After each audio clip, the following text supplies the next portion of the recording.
Ultimately এটা শুরু করে দিলে সুবিধা হবে যে এক্সপেরিমেন্টটা সেটা হচ্ছে ইউনিটয়েড এবং ভয়েড বের করার জন্য। আমরা ভয়েডের ব্যাপারটা অ্যাসিডিক গ্র্যাভিটি থেকেই পড়ে আসতেছি, তাই না? অ্যাসিডিক গ্র্যাভিটি থেকে অ্যাবজর্পশন ক্যাপাসিটি পড়লাম, ওইখানেও তোমার ভয়েডের ব্যাপার ছিল। সিমিলারলি এখানেও হচ্ছে ভয়েডটা আমার কন্টেন্ট বের করব আর ইউনিটয়েড বের করব। ইউনিটয়েড এবং ভয়েডটা হচ্ছে একে অপরের সাথে ওতপ্রোতভাবে জড়িত। কেমন? মনে করো তুমি একটা পাত্রে শুধু চিপস রাখলা, মানে কোর্স এগ্রিগেট তুমি রাখলা, কোনো তুমি ফাইন এগ্রিগেট দিলা না, তাহলে ওইখানে কোর্স এগ্রিগেট গুলো তো বড়, প্রত্যেকটা পার্টিকেল একটা আরেকটার সাথে তুমি দেওয়ার পর এখানে তো কিছু ভয়েড থেকে যাবে যাবে জি ম্যাম। আচ্ছা, তো ওই ভয়েডটা তুমি মনে করো এখন কি দিয়ে ফিল আপ, ফাইন এগ্রিগেট দিয়ে ফিল আপ করলা, তাহলে ভয়েড কি এখন আর থাকবে? থাকবে, কিন্তু কম। যেটা আগে হয়তো 60 থেকে 70%, ফাইন এগ্রিগেট দেওয়ার পর সেই ভয়েড কন্টেন্টটা হয়ে গেল 20 থেকে 20%। তাহলে এই ক্ষেত্রে ডিফারেন্সটা আমার কি হলো? যখন শুধুমাত্র কোর্স এগ্রিগেট দিয়েছো তখন ভয়েডের অ্যামাউন্টটা বেশি ছিল, তখন তুমি যদি ইউনিটয়েড নাও, মাস ডিভাইড বাই হচ্ছে ভলিউম, তখন তুমি ইউনিটয়েড পাবা কম। দ্যাট মিনস ভয়েড যত বেশি ইউনিটয়েড তুমি কম পাচ্ছ। তোমার যদি ওই একই পরিমাণ পাত্রে কোর্স এগ্রিগেট দেওয়ার পর তুমি যখন ফাইন এগ্রিগেটও দিয়ে দিলা, তাহলে ওই ভয়েডের জায়গাগুলোতে ফাইন এগ্রিগেট চলে গেল। তারপর তুমি এগেইন মাস নাও, মাস ডিভাইড বাই একই পাত্রে, তখন তুমি অবশ্যই ইউনিটয়েড বেশি পাবা, কারণ মাস বেড়ে গেছে।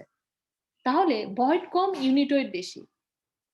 তাহলে ইউনিটয়েড এবং ভয়েডের যে রিলেশন সেটা হচ্ছে ইনভার্সলি প্রপোর্শনাল। আমার কথা কি বোঝা গেছে?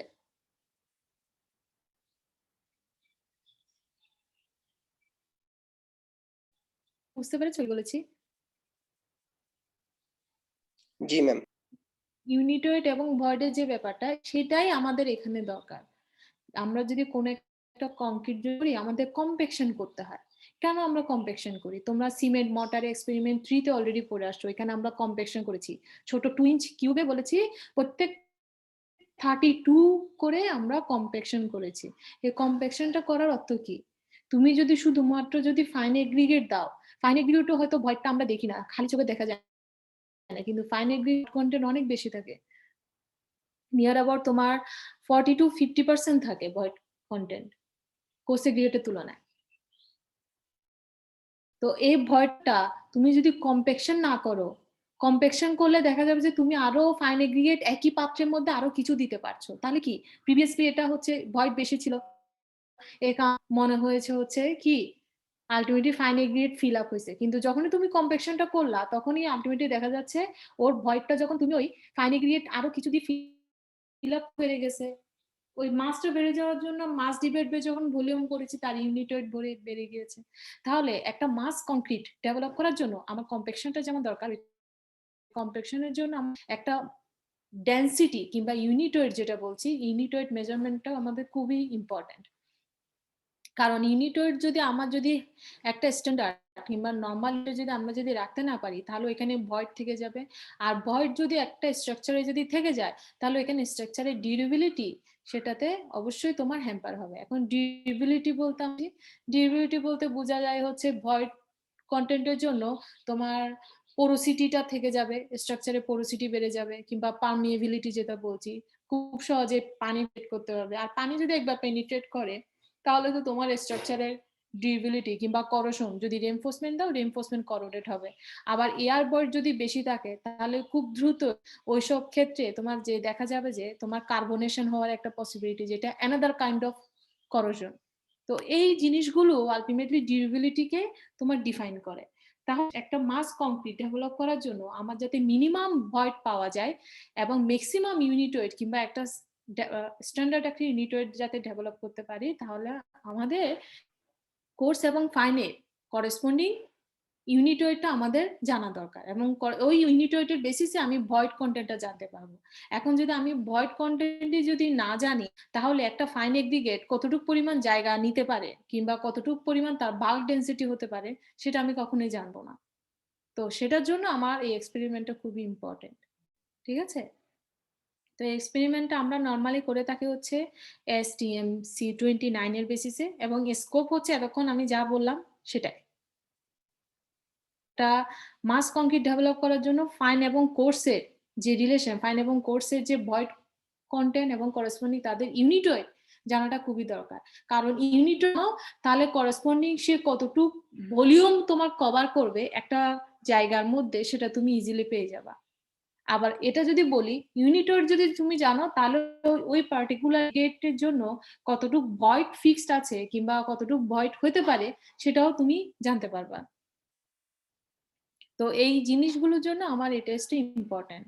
সেই রিলেটিভ টার্মে দেখো এয়ার ভয়েডের যে ব্যাপারটা, সেখানে বলেছে the void content range from 35 to 40% for coarse aggregate. অবশ্যই কোর্স এগ্রিগেটে কম থাকে যেহেতু এটা হিউজ একটা স্পেসিফিক সারফেস আছে। আর কোর্স এগ্রিগেটের থেকে ফাইন এগ্রিগেটের সারফেস রাফনেস বেশি, যার রাফনেস যত বেশি তার ভয়েডের কন্টেন্ট তত বেশি। তো ফাইন এগ্রিগেটের রাফনেস হচ্ছে কোর্সের তুলনায় বেশি, দ্যাটস ওয়াই ফাইন এগ্রিগেটেও তোমার ভয়েড কন্টেন্টটা কোর্সের তুলনায় বেশি হয়। তো সেটা দেখো ফাইন এগ্রিগেটের ভয়েডের কন্টেন্ট থেকে 50%। এরপর আসি unit wait. Normally unit wait হচ্ছে এসটিএম গ্রেডিং বলেছে ইউনিট ওয়েট কিংবা বাল্ক ডেন্সিটি একটা যদি তোমার এগ্রিগেট যদি বলি সেটা হচ্ছে 1500 থেকে 1700 কিংবা 1600 কেজি পার মিটার কিউব হয়ে থাকে নর্মাল এগ্রিগেটের। এটা হচ্ছে স্ট্যান্ডার্ড একটা রেঞ্জ। এখন এটার যদি কম হয় তখন সেটা হচ্ছে তোমার লাইট ওয়েট যে এগ্রিগেট, আর সেটা যদি বেশি হয়ে যায় তখন সেটাকে আমরা বলছি হেভি ওয়েট এগ্রিগেট। তাহলে লাইট ওয়েট এগ্রিগেট মানে হচ্ছে এগ্রিগেটের মাসটা, দ্যাট মিনস ওর ওজন, এটার জন্য তার যে ইউনিট ওয়েটটা পাচ্ছে সেটাকে লাইট ওয়েট বলছি। আর যদি ইউনিট ওয়েট আমার যদি নর্মাল রেঞ্জের থেকে যদি বেশি হয়ে যায় তখনই সেটাকে আমরা বলছি হেভি আর মাসের জন্য যদি heavy, so heavy weight aggregate বলছি। তো এক্ষেত্রে খেয়াল করো নর্মালি একটি কংক্রিটের মধ্যে 70% কভার করে নেওয়া হচ্ছে তার aggregate, that means both fine এবং কোর্স হয় সেটা কংক্রিটের মধ্যে 70% থাকে হচ্ছে এগ্রিগেট, রেস্ট অফ দ্য 30% এর মধ্যে সিমেন্ট এবং ওয়াটার থাকে। এই 70% এগ্রিগেটকে তুমি যদি সাবডিভাইড করো এর মধ্যে কতটুকু ফাইন যাবে কতটুকু কোর্স যাবে, তাহলে বলা হচ্ছে ওই 70% এর মধ্যে তুমি যদি নর্মালি 20 থেকে যদি তুমি 25% বা 30% ফাইন এগ্রিগেট নাও, বাকি রেস্ট আদার পোর্শন যেটা থাকবে 40% এর মতো ওইটা হচ্ছে তোমার কোর্স এগ্রিগেট দখল করবে। কিংবা এখন যদি আমি 70% কে যদি করি তাহলে টোটাল 100 এগ্রিগেটের মধ্যে তোমার 35 থেকে 40% ফাইন এগ্রিগেট নিবে, রেস্ট আদার হচ্ছে তোমার 65 থেকে করেসপন্ডিং তোমার যেটা সেটা হচ্ছে কোর্স এগ্রিগেট নিবে। এরকম যদি তুমি মিক্স করতে পারো তাহলে একটা স্ট্যান্ডার্ড ইউনিট ওয়েট কিংবা স্ট্যান্ডার্ড মাস কংক্রিট তুমি ডেভেলপ করতে পারবে। তো এটা হলো বেসিক ওভারঅল এগ্রিগেটের জন্য, যে আমরা কিভাবে এগ্রিগেটের ডিস্ট্রিবিউশন কিংবা আমরা সিমেন্ট ফাইন এগ্রিগেট কোর্স এগ্রিগেটের ডিস্ট্রিবিউশনটা কিভাবে করব। এটা একটা স্ট্যান্ডার্ড একটা মিক্সিং এর জন্য। তো এখন আসি আমার লাইট ওয়েট এগ্রিগেট আমরা কখন বলছি, দ্যাট মিনস হচ্ছে তুমি যখন এগ্রিগেট কিংবা কোর্স এগ্রিগেটের যখন তোমার কম একদম মনে করো 1000 থেকে 1100 কেজি পার মিটার কিউব হচ্ছে, ওই এগ্রিগেট দিয়ে যদি তুমি কোনো কংক্রিট কাস্ট করতে যাও, কংক্রিট যদি ঢালাই করো এটাকে বলা হচ্ছে তোমার লাইট ওয়েট কংক্রিট, এবং সেই কংক্রিট তখন ডেন্সিটি গিয়ে দাঁড়ায় 1800 মতো, যেটা খুবই লো। নর্মাল একটা স্ট্যান্ডার্ড কংক্রিটের ডেন্সিটি কিন্তু তোমার 2300 হয়।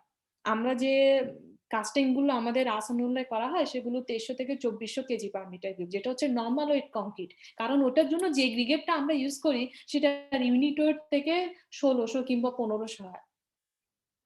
এই রেঞ্জগুলো কিন্তু তোমাকে মাথায় রাখতে হবে, এগুলো ভাইবার জন্য ইম্পর্টেন্ট। সিমিলারলি যেটা বললাম নর্মাল ওয়েট এগ্রিগেট যেটার 1400 থেকে 1500 কিংবা 1600 কেজি পার মিটার কিউব হয়, সেটা দিয়ে যদি তুমি কংক্রিট কাস্ট করো, যেটা আমরা করে থাকি সচরাচর একদম বলতে পারো 98% ক্ষেত্রে যে কাস্টিং গুলো মিক্সিং গুলো, সেক্ষেত্রে আমরা বলি হচ্ছে normal wait concrete. Normal wait concrete সেটার জন্য তোমার যে ইউনিট ওয়েটটা গিয়ে দাঁড়ায় ওই যে 2300 থেকে 2400 kg per metre cube unit weight গিয়ে দাঁড়ায় তখন। এরপর যদি হয় তোমার যে এগ্রিগেটটা কিংবা কোর্স এবং ফাইন যেটাই বলছি, ওই এগ্রিগেটটা যদি ইউনিট ওয়েট তোমার যদি হেভি ওয়েট এগ্রিগেট হয়ে থাকে, লাইক হচ্ছে তার ইউনিট ওয়েট 1900 থেকে তোমার 2000 কিংবা 2100 এরকম যদি হয়ে থাকে, সেটা নিয়ে যদি তুমি কোনো কংক্রিট কাস্ট করো কিংবা মিক্সিং করো, সেটাকে বলা হয় হেভি ওয়েট কংক্রিট। তো হেভি ওয়েট তার ডেন্সিটিটা হিউজ, তখন তোমার গিয়ে দাঁড়ায় হচ্ছে 3400 কিংবা হচ্ছে 3300 3200 কেজি পার মিটার কিউব। এগুলো হয় কোথায় জানো? তোমার বিভিন্ন ফ্লাই কিংবা হচ্ছে তোমার গার্ডার যেগুলো আছে, ব্রিজ, ওইসব জায়গায় তোমার হেভি ওয়েট কংক্রিট ইউজ করা হয়। প্রি স্ট্রেস কংক্রিট, ওই ক্ষেত্রেও তোমার হেভি ওয়েট কংক্রিট ইউজ করা হয়। হিউজ মাস লাগে, ওইটা হচ্ছে কারণ হচ্ছে করসপন্ডিং লোডটা রেসিডেন্সিয়াল বিল্ডিং এর তুলনায় অনেক বেশি থাকে ওইসব ক্ষেত্রে। তো সেক্ষেত্রে হচ্ছে হেভি ওয়েট কংক্রিট, কারণ ওটার জন্য যে এগ্রিগেট ইউজ করছি, এগ্রিগেটটা আমরা ইউজ করে থাকি। তো স্ট্রাকচার টু স্ট্রাকচার ভেরি করে। লাইট ওয়েট এগ্রিগেটটা নর্মালি হচ্ছে গ্রামে গঞ্জে যেখানে সেমি পাকা তোমার মনে করো ঘর বাড়িগুলো হয়, সেখানে লাইট ওয়েট কংক্রিট ডেভেলপ করতে পারবা। আর রেসিডেন্সিয়াল নর্মাল বিল্ডিং গুলোতে আমরা নর্মাল ওয়েট কংক্রিট কিংবা নর্মাল ওয়েট এগ্রিগেট মিক্সিং করে থাকি নর্মাল ওয়েট কংক্রিট ডেভেলপ করার জন্য। সিগনিফিকেন্স হচ্ছে এক এক জায়গায়, কোনোটা কারোটা থেকে কিন্তু কম না। এটা হচ্ছে স্ট্রাকচারাল অ্যাপ্লিকেশনের উপর বেস করে এটা সিগনিফিকেন্স গুলো আছে। বুঝতে পেরেছো কথা?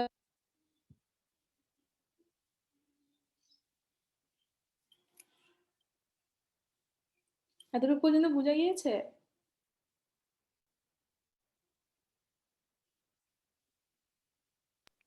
Yes, ma'am. আচ্ছা, এখন আমরা ডিরেক্ট তোমার ইয়াতে চলে যাই, তোমার টেস্ট এক্সপেরিমেন্টে। এক্সপেরিমেন্টটা হচ্ছে আমরা সূত্র হচ্ছে এখানে একটাই, m/v, ইউনিট ওয়েট কিংবা ডেন্সিটি যেটাকে বলি, এটা মেজারমেন্টের জন্য। তো এখানে মেজরের দ্যাট মিনস হচ্ছে এই যে মেজর বলতে হচ্ছে সিলিন্ডারকে বোঝানো হচ্ছে। এটার বিভিন্ন সাইজ আছে, একটা স্মল, একটা মিডিয়াম, ডায়ামিটারের উপর বেস করে। আমাদের ল্যাবে তিনটাই আছে, আমরা ভিডিওতে দেখবো কিছুক্ষণ পর। প্রসিডিউরটা খেয়াল করো, যে এগ্রিগেটটা তুমি ইউজ করছো সেই এগ্রিগেটটা অবশ্যই ক্লিন করে নিতে হবে। দেন এবার দেখা যাবে যে তোমার অবশ্যই ড্রাই ক্লিনিং, ওইটার জন্য যেটা হয় এগ্রিগেটটাকে যদি ড্রাই না থাকে তাহলে ওভেনে দিয়ে দিব। ওভেনে দিয়ে দেওয়ার পর ওভেন থেকে তোমার 24 আওয়ার নরমাল রুম টেম্পারেচারে 3 ঘন্টা রেখে ফ্রেশ ক্লিন এগ্রিগেট নিয়ে তোমাকে কাজটা করতে হবে, যেটা আমরা স্পেসিফিক গ্র্যাভিটি গুলোতে করে আসলাম আর কি, যে কংক্রিটে তোমার কোর্স এগ্রিগেট কিংবা ফাইন। তো সেই ধরনের ক্লিন ফ্রেশ এগ্রিগেট নিয়ে আমরা কাজ করব। এখন ইউনিটেড মেজারমেন্টের জন্য তিনটা মেথড আছে। একটা হচ্ছে শোবলিং মেথড বলে, একটা হচ্ছে মেথড বলে, আর একটা হচ্ছে জিগিং মেথড বলে। তিনটার 3 স্টেপ আছে এখন, এবং তিনটার জন্য 3 ধরনের ক্রাইটেরিয়া আছে, যে ফাইন এগ্রিগেটের জন্য কোন কোন মেথডটা প্রযোজ্য, এর জন্য কোন কোন মেথডটা প্রযোজ্য, প্রত্যেকটার কিন্তু আলাদা আলাদা ক্রাইটেরিয়া আছে। তো কোর্স এগ্রিগেটের জন্য তিনটা মেথডই প্রযোজ্য, শোবলিংও হয়, রডিংও হয়, জিগিংও হয়। আর ফাইন এগ্রিগেটের জন্য প্রযোজ্য হচ্ছে অনলি শোবলিং এবং রডিং, এবং প্র্যাকটিক্যালি যেটা করা হয় সেটা হচ্ছে রডিং, সেটা বোথ ফাইন এবং কোর্সের জন্য, যেটা কম্প্যাকশনে করে থাকি, রডিং করে থাকি ইউনিট ওয়েট, একটা মাস ইউনিট ওয়েট ডেভেলপ করার জন্য। তো এখানে দেখো একটু ইয়া আছে, the shovel for loose weight concrete shall be used only when they specifically stipulated, otherwise the compact unit weight will be determined by rodding procedure, যেটা এখন বললাম যে rodding procedure in practical field applicable. Aggregate having nominal size 1.5 inch or less, that means হচ্ছে course fine দুইটাই করতে পারবে। এরপর হচ্ছে by the jigging procedure the aggregate size greater than 1.5 inch, that means এখানে ফাইনের কোনো জায়গা নেই। জিগিং মেথডে অনলি কোর্স এগ্রিগেটটা অ্যাপ্লিকেবল, আর ফাইন এগ্রিগেটটা হলো রডিং এর জন্য, আর কোর্স এগ্রিগেটটা তিনটা মেথডের জন্যই প্রযোজ্য। এখন আসি তিনটা মেথডের মধ্যে ডিফারেন্সটা কি, খেয়াল করো। শোবলিং প্রসিডিউর হচ্ছে, এটাকে বলা হয় তুমি যদি লুজ ইউনিট ওয়েট যদি বের করতে চাও। লুজ ইউনিট ওয়েট মানে কি, ওই যে লাইট ওয়েট এগ্রিগেট যেটা বলছো না, লুজ ইউনিট ওয়েটটা ওভাবে বের করতে পারো। তুমি একটা সিলিন্ডার আছে, যে তিনটা সিলিন্ডার তোমাদেরকে ফিগারে দেওয়া হলো, যে কোনো একটা সিলিন্ডারে একটা মেজরে তুমি এটা নিয়ে তুমি কি করবা, কন্টিনিউয়াস ফাইন এগ্রিগেট এবং কোর্স এগ্রিগেট দিয়ে এটা ফিল আপ, যতক্ষণ না তোমার ওই সিলিন্ডারটা ফিল আপ হচ্ছে। তুমি কোনো কম্প্যাকশন করলা না, জাস্ট ওইখানে ঢেলে দিলা, ঢেলে দেওয়ার পর ওই মেজরে তুমি ওয়েট নিলা, ফার্স্টে হচ্ছে ওয়েট নিছো, তারপর এগ্রিগেট সহ ওয়েট নিয়েছো, তাহলে তুমি এগ্রিগেটের ইন্ডিভিজুয়াল ওয়েট পেয়ে গিয়েছো, ডিভাইড বাই ভলিউম করলা, তাহলে তুমি যে ইউনিট ওয়েটটা পেলা সেটা হচ্ছে লুজ ইউনিট ওয়েট। কেন লুজ ইউনিট ওয়েট? তুমি কোনো রকম কম্প্যাকশন করো না, এখানে অবশ্যই ভয়েড আছে, তুমি যা যতটুকু পরিমাণ এগ্রিগেট দিলে পাত্রটা ফিল আপ হবে ততটুকুই এগ্রিগেট দিয়েছো, সেটাকে বলা হচ্ছে শোবলিং প্রসিডিউর। আর রডিং প্রসিডিউরটা কি, তুমি এখানে 3টা লেয়ারে এগ্রিগেট দিবা, 3টা লেয়ারে এগ্রিগেট দেওয়ার পর প্রত্যেকটা লেয়ারে 25 করে, তাহলে তোমার কি হচ্ছে, প্রিভিয়াস সিলিন্ডারে তুমি জাস্ট এগ্রিগেট দিয়ে ফিল আপ করেছো, এখন প্রেজেন্ট যে সিলিন্ডার আছে সেখানে তুমি প্রত্যেকটা লেয়ারে 25 করে, তাহলে অবশ্যই প্রিভিয়াস এর তুলনায় বর্তমানে যে এগ্রিগেটের কন্টেন্ট সেটা বেশি থাকবে, কারণ ভয়েডটা তুমি ফিল আপ করতেছো বাই কম্প্যাকশন। আমার কথা কি বুঝতে পারছো?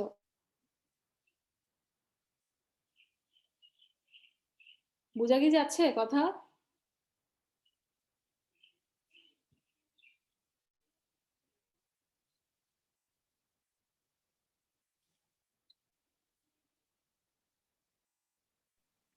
ম্যাম লাস্ট পার্টটুকু আরেকবার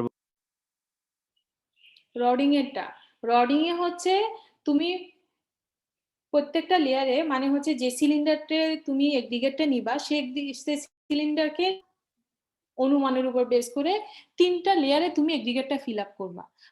প্রথম মনে করো 1 লেয়ার দিলা, দেওয়ার পর তুমি এখানে 25 স্ট্রোক করলা, দেন করলা, অর্ধেক ফিল আপ করার পর আবার 25 স্ট্রোক দিলা, দেন পুরোটা ফিল আপ করলা, করার পর 25 স্ট্রোক দিলা, দেওয়ার পর তোমার ওই সিলিন্ডারটা পুরোটা তুমি ফুল করে দিলা। এবার ওয়েট নাও, তাহলে প্রিভিয়াস যেখানে তুমি কম্প্যাকশন করো নাই তার তুলনায় ওর ইউনিট ওয়েট বেশি হবে নাকি কম হবে?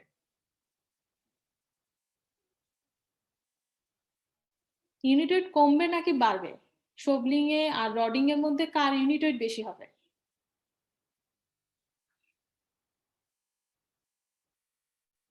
হুম, দেখি বলো, একটাতে কম্প্যাকশন করেছো একটাতে কম্প্যাকশন করো নাই। ম্যাম রডিং এই তো বেশ হওয়ার কথা। অবশ্যই রডিং এ বেশি হবে, কারণ তুমি কম্প্যাকশন করে করে তুমি আরো এগ্রিগেট দিয়েছো ওইখানে, তাহলে রডিং এ মাস বেশি, তাহলে ডেনসিটি যেহেতু মাস বাই ভলিউম, তাহলে মাস বেশি হলে ইউনিট ওয়েটও বেড়ে যাবে। এটা হচ্ছে কিসের? রডিং এর জন্য। তাহলে রডিং প্রসিডিউর আমার এভাবে শেষ। এরপর আসে জিগিং প্রসিডিউর। জিগিং প্রসিডিউরটা আসলে প্র্যাকটিক্যালি আমরা যখন ভিডিওটা দেখবো তখন আরো ক্লিয়ার হবে।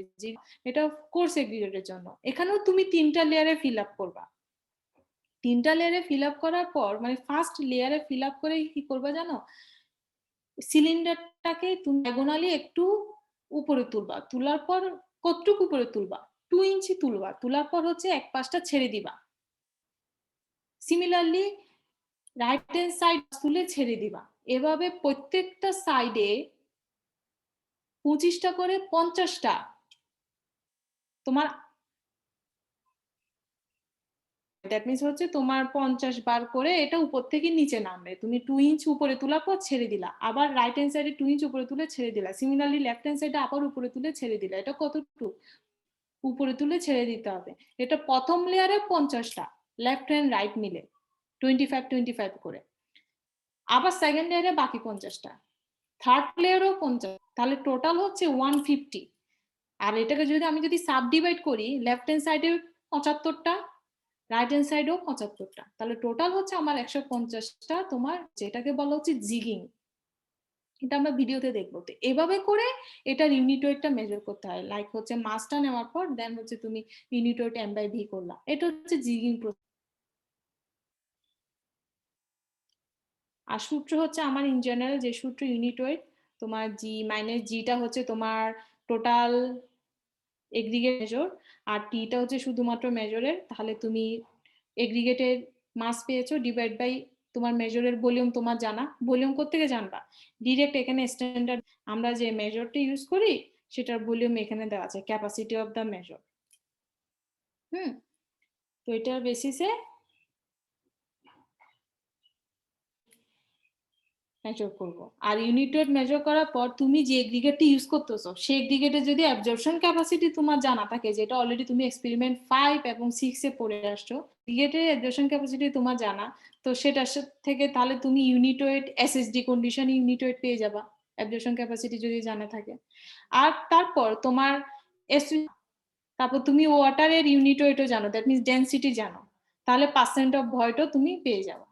এটাই হচ্ছে ওভারঅল তোমার সূত্র।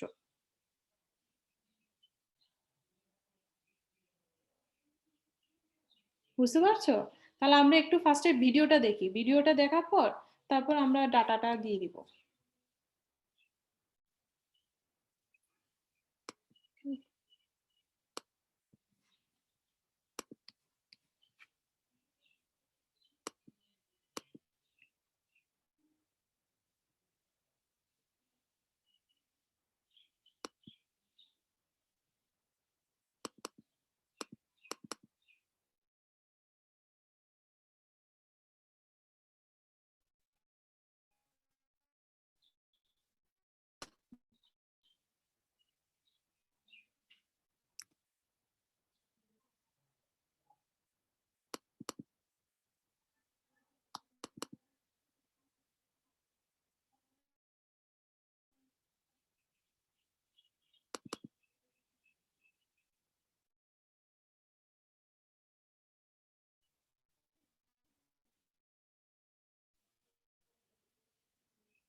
দেখতে পাচ্ছ?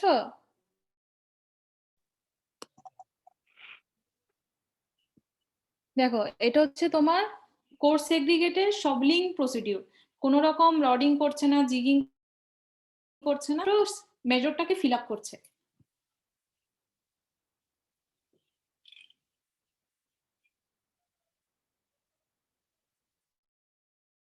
দেখা যাচ্ছে?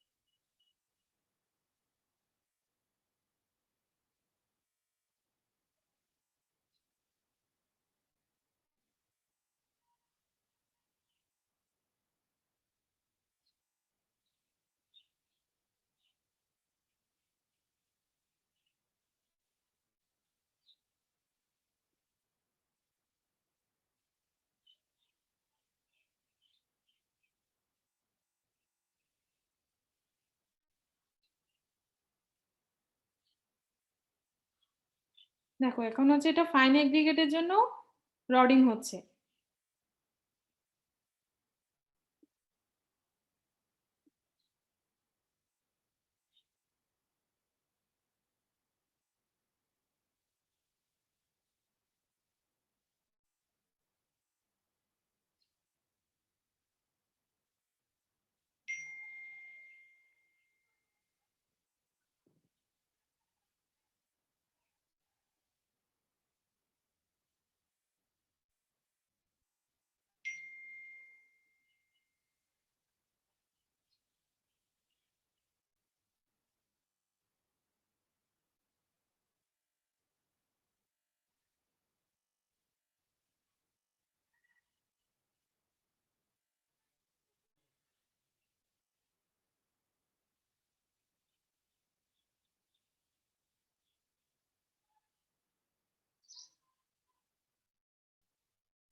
এটা ছিল ২টা প্রসিডিউর। আর জিগিংটা দেখো কিভাবে করে, দেখাচ্ছি। দেখো, প্রথম লেয়ার ফিল আপ করার পর এভাবে করে 2 ইঞ্চি উপরে তুলে জাস্ট প্রত্যেকটার দিকে 25 মানে টোটাল 50টা। এটা জিও।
এই জিগিংটা দেখো।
এভাবে করে তোমার ৩টা লেয়ারে করার পর আল্টিমেটলি যেটা করতে হবে সেটা হচ্ছে ওয়েট নিবা, তারপর বলিও আনো।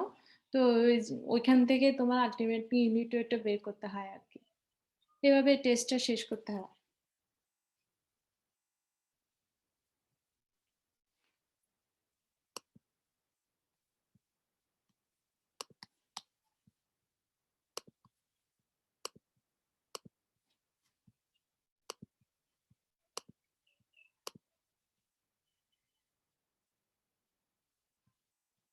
তোমাদের ডাটা শিটটা দিয়ে দিই। আচ্ছা, ডাটা শিট দেওয়ার আগে তোমাদের অ্যাসাইনমেন্ট কোশ্চেন গুলো দেখো।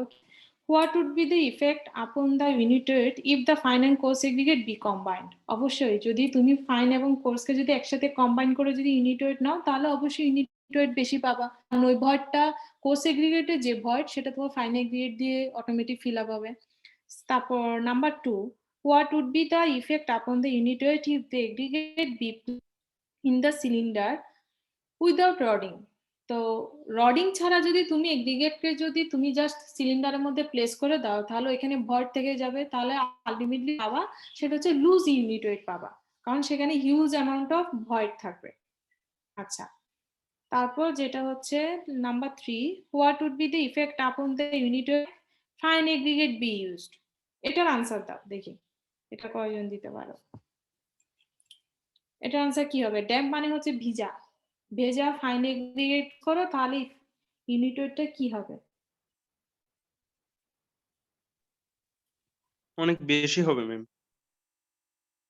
বেশি হবে? ভেজা হবে তুমি দাও তাহলে তার ময়েশ্চারটা থাকছে না ওইখানে, তাহলে তো তুমি তো যেটা পাবা সেটা তো আলটিমেটলি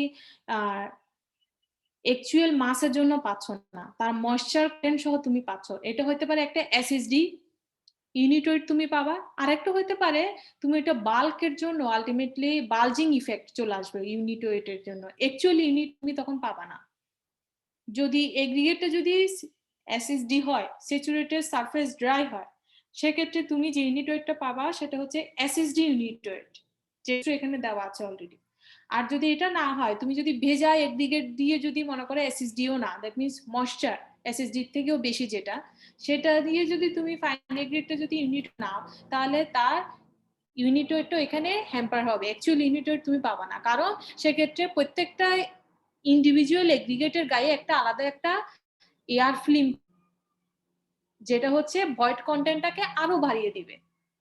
তো সেটা অবশ্যই তুমি কম পাবা, ইউনিট ওয়েট যেটা পাবা সেটা হচ্ছে কম, কারণ শুকনা থাকা অবস্থায় মাছ যেভাবে থাকবে তার তো এয়ার ফিল্ম থাকবে না, তার মানে সে অনেক জায়গা নিবে, তখন সেক্ষেত্রে তুমি আরো অনেক এগ্রিগেট দিতে পারবা। কিন্তু যখন এয়ার ফিল্ম একটা তৈরি হয়ে যাবে প্রত্যেকটা ইন্ডিভিজুয়াল এলিমেন্টের, তখন তো সে আলটিমেটলি কি বাহ্যিক থেকে তুমি আর কোনো এগ্রিগেট দিতে পারবে না। তো সেখানে মনে করো একটা সিলিন্ডার নর্মালি শুকনা থাকা অবস্থায় 2 কেজি দিলে সিলিন্ডারটা ফিল আপ হতো, আর ড্যাম্প থাকা অবস্থায় মনে করো এখানে 1.5 কিংবা 1.7 কেজি দিলেই সিলিন্ডারটা ফিল আপ হচ্ছে, ওই রেস্ট অফ দ্য যে 30% সেটা তোমার ড্যাম্পিং এর জন্যই আলটিমেটলি যা ওই যেটা এয়ার ফিল্ম যেটা বলছো ওটার জন্য জায়গাটা নিয়ে নেবে। তার মানে তুমি যে ইউনিট ওয়েটটা পাবা সেটা হচ্ছে কম পাবা, বুঝতে পারছো? যদি ড্যাম্প দ্যাট মিনস ভেজা যেটা বলছি সেটা যদি তুমি ডিরেক্ট যদি তুমি ইউনিট ওয়েট মেজারমেন্টের জন্য যদি নিয়ে নাও, এসএসডি হলে অবশ্যই ভালো, কারণ এসএসডি হলে তো তার স্যাচুরেটেড সারফেস ড্রাই, সেক্ষেত্রে তুমি ভ্যালু পেয়ে যাচ্ছ ইউনিট ওয়েটে। কিন্তু এখানে ড্যাম্পের কথা যেহেতু বলেছে তাহলে এটা এসএসডি নাও হতে পারে, এসএসডি না হওয়ার পসিবিলিটি বেশি, তো সেক্ষেত্রে তোমাকে ধরে নিতে হবে এটা এসএসডি তুলনায়ও ময়েশ্চার কন্টেন্ট বেশি, তার মানে এটা ভেজা পুরোটা। তো ভেজা এগ্রিগেট দিলে তার এয়ার ফিল্মের জন্য তুমি একুরেট তার ইউনিট ওয়েট পাবা না, লুজ ইউনিট ওয়েট পাবা সেক্ষেত্রে।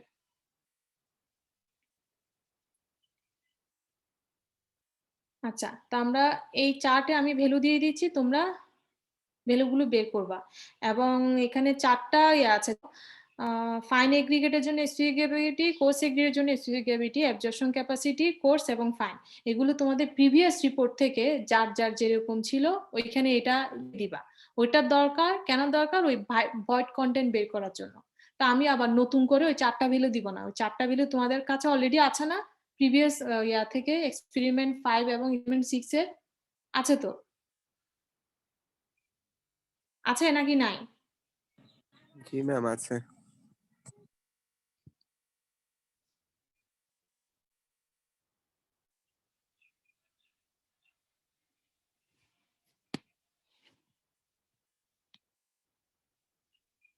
আচ্ছা তাহলে এটা তোমাদেরকে দাঁড়াও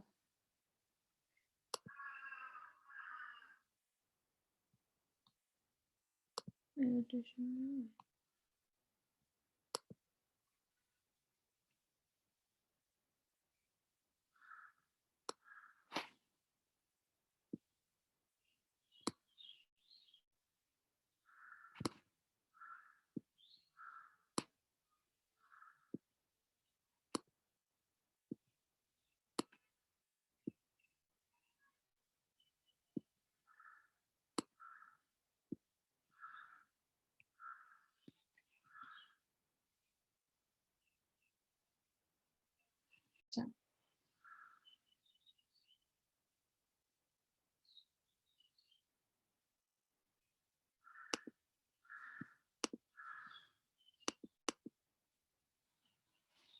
টাইপ অফ এগ্রিগেট এফ মানে হচ্ছে ফাইন সি মানে হচ্ছে কোর্স এটা মাথায় রেখো আমি ডিরেক্ট আর লিখছি না ফাইন কোর্স দিয়ে টেস্ট মেথডের মধ্যে ফাইন এগ্রিগেটের জন্য এটা হচ্ছে এস মানে মাথায় রাখবার শোবলিং বলেছি আর আর মানে রডিং যে মানে জিগিং ফুল কথাটা লিখবা আমি জাস্ট এখানে শর্টকাটের জন্য জিনিসটা করছি তাহলে ফাইন এগ্রিগেটের জন্য শোবলিং ফাইন এগ্রিগেটের জন্য রডিং কোর্স এগ্রিগেটের জন্য জিগিং তো এক্ষেত্রে ওই বাকেটের যে ওয়েট সেটা হচ্ছে তোমার সবসময় ফিক্স দেখবি সিলিন্ডারের যে ওয়েট আর কি সেটা একটা জায়গায় লিখে দিচ্ছি আর বাকি সবগুলোর জন্য সেম এই যে রেস্ট আদার যতগুলো ঘর 4.14 হিসাবে বসবে similarly volume of the bucket এটা হচ্ছে আমাদের ল্যাবে যেটা ইউজ করা হয় সেটাও ফিক্সড 0.003 মিটার কিউব এটাও ফিক্সড ঘরে একই জাস্ট চেঞ্জ হবে হচ্ছে ওয়েট অফ দ্য ম্যাটেরিয়ালের যেটা weight of bucket plus material এটাই জাস্ট চেঞ্জ হবে আর ওইটার বেসিসে তোমরা ইউনিট ওয়েট এম পেয়ে যাবা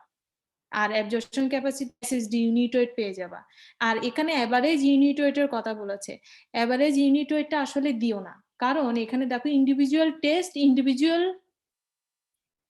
তো এভারেজ তখনই হয় যখন তোমার সেম কম্পোনেন্ট নিয়ে কাজ হচ্ছে লাইক ফাইন এগ্রিগেটের শোবলিং তিনোটাই ফাইন এগ্রিগেটের শোবলিং আছে তখন তুমি এভারেজটা লিখলা কিংবা তিনোটাই জিগিং আছে কিংবা তিনোটাই কোর্স এগ্রিগেটের রডিং আছে তখন তুমি এভারেজ করলা তিন ধরনের মেথড এবং এগ্রিগেটের ডিফারেন্সের ক্ষেত্রে এভারেজ হয় না তো তোমরা ইউনিট ওয়েটটা বের করবা ইউনিট ওয়েট বের করবা মাস তোমার পার্সেন্ট অফ ভয়েড বের করবা ইন্ডিভিজুয়ালের জন্য এই এভারেজটা নো নিড এটা দরকার নেই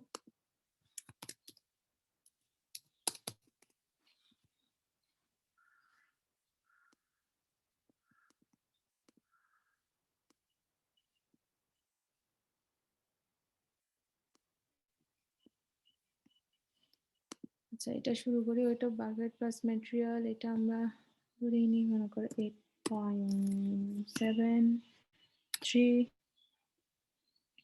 রডিং 9.12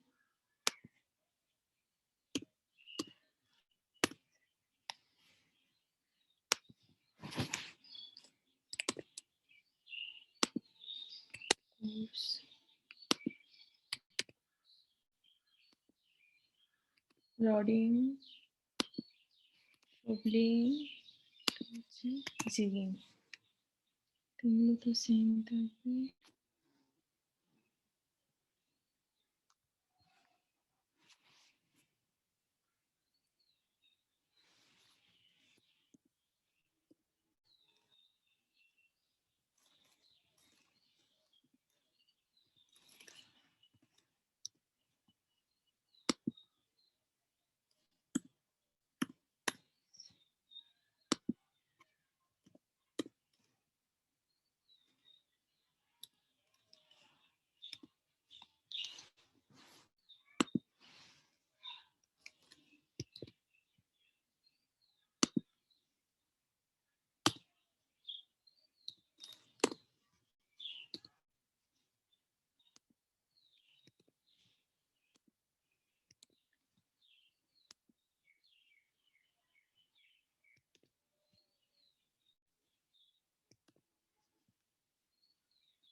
দেখেছো সবাই?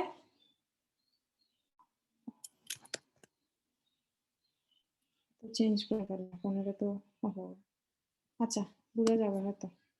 ডিলিট করে দিও একটা। তুলে দিলাম।